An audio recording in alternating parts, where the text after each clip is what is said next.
Now to the historic change in relations between the U.S. and Cuba, and tomorrow marks 1 year since President Obama's announcement that U.S. political prisoner Alan Gross would be freed and that our two countries would begin the process of restoring diplomatic relations.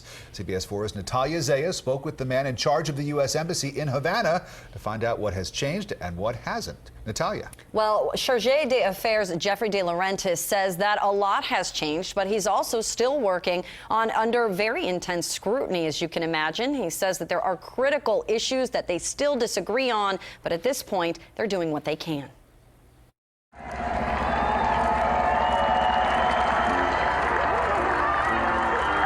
How far we have come.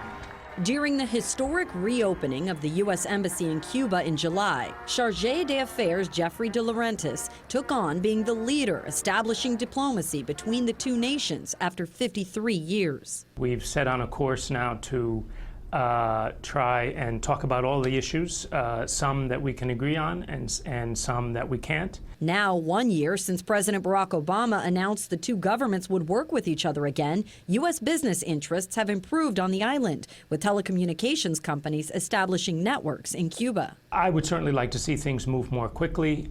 We've made some good progress this year. How soon will visitors be able to fly commercial to Havana? We're in the middle of negotiations on civil aviation, which would hopefully include additional flights and regularly scheduled flights.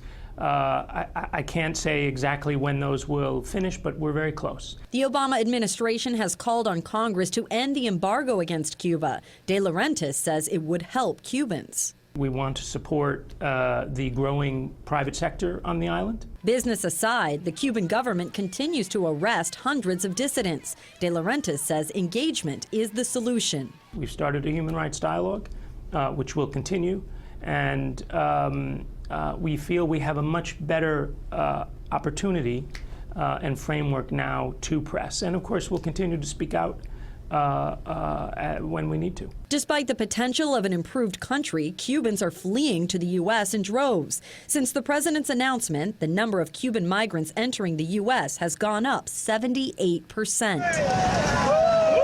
Many are worried the Obama administration will repeal its wet foot, dry foot policy. We have no plans to change our migration policy at this time. As the U.S. works to improve quality of life for our neighbors 90 miles from South Florida, the question remains. What more can the Cuban government be doing to improve the relationship between the two countries? I think that they should respond to the aspirations of their people. In other words, they should make it less difficult for businesses to operate. Chargé de Laurentiis cites the recently announced mail service agreement, a few environmental agreements, and ongoing discussions about a counter-narcotics agreement as more evidence that engaging with Havana, in his eyes, is in the best interest of both of our nations. Really does have a tough job there. He has a tough job, and, you know, I'm glad you got a chance to talk with him.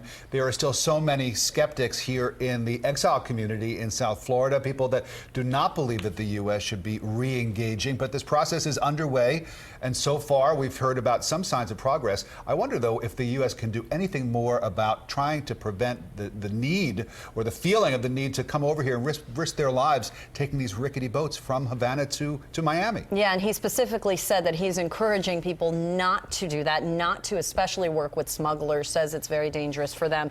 But he insists the wet foot, dry foot policy does remain in place, so if Cubans come to our shores, they will be accepted. All right, Natalia, great interview. Thank you so much. Thank you.